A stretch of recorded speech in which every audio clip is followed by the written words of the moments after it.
Donc on a énormément travaillé sur une logique que l'on avait définie de façon très simple, qui était de redonner une âme villageoise à notre village.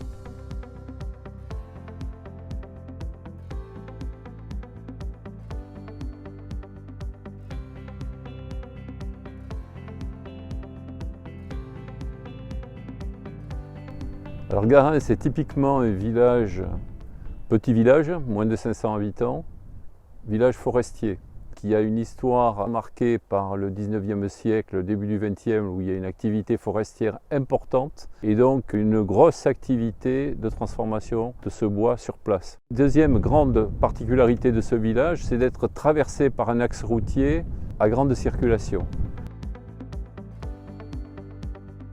Donc on a énormément travaillé sur une logique que l'on avait définie de façon très simple, qui était de redonner une âme villageoise à notre village. Il y a trois grands axes pour nous. C'est vraiment défendre une politique de l'habitat qui soit innovante. Le deuxième axe, c'est de dire qu'il faut travailler sur le cadre de vie. Donc nous avons remis en valeur tout le patrimoine immobilier, mais aussi tous les éléments constituant le paysage. Et notamment avec une revendication forte de planter des arbres, déminéraliser ce qui avait été minéralisé pour le revégétaliser.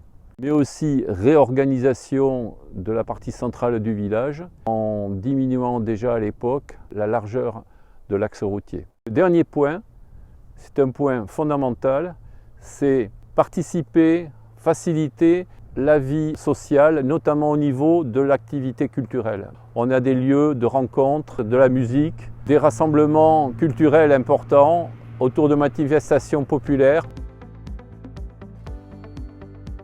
Moi, j'ai toujours été convaincu que nous avions besoin de beaucoup d'ingénierie. Dans un premier temps, je me suis confié à un architecte qui nous a aidés au niveau du conseil municipal à travailler sur nos projets. Et aujourd'hui, je pense qu'il y a deux grands champs en matière d'ingénierie. Il y a l'ingénierie que j'appelle de conseil, prodiguée par des organismes publics ou parapublics. Et puis, il y a l'ingénierie opérationnelle de projet qui met en œuvre des professionnels.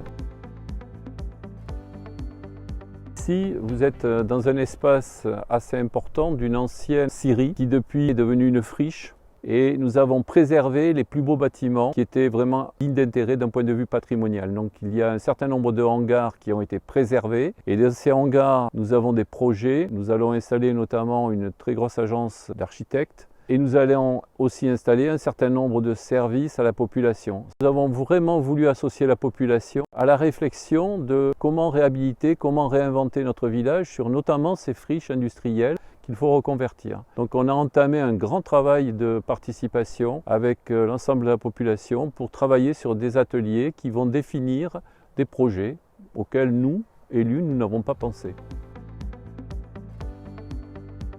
Un village plus apaisé. On peut imaginer que les poids lourds qui roulent au diesel rouleront à l'électricité ou à l'hydrogène. J'imagine surtout que c'est arriver à refaire vivre notre cœur de village avec une sociabilité partagée, avec un habitat un peu plus intelligent,